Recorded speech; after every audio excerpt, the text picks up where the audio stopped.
Today we're going to replace the ignition module on a McCulloch Mac 338 chainsaw.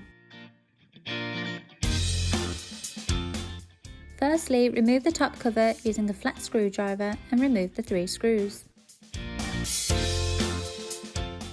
You can now disconnect the spark plug boot. Now remove the recoil housing that encloses the ignition module by unscrewing the 4 screws.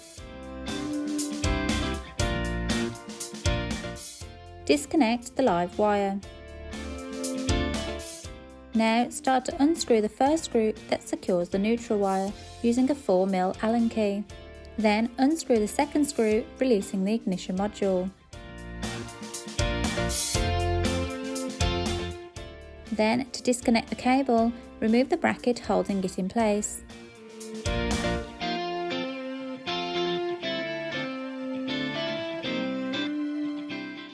Now place the new ignition module into position. Loosely tighten the first screw that encloses the neutral cable and then the second screw underneath. To set the ignition gap, place the tool in between the ignition module and the flywheel. Then tighten the screws.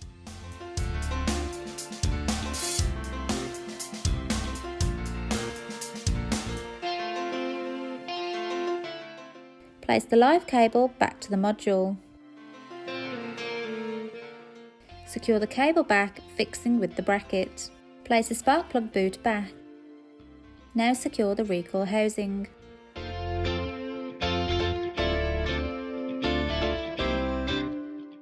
Then attach the top cover, fixing with the screws.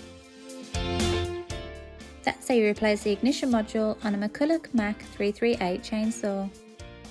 All the parts and tools needed for this task are listed in the description below.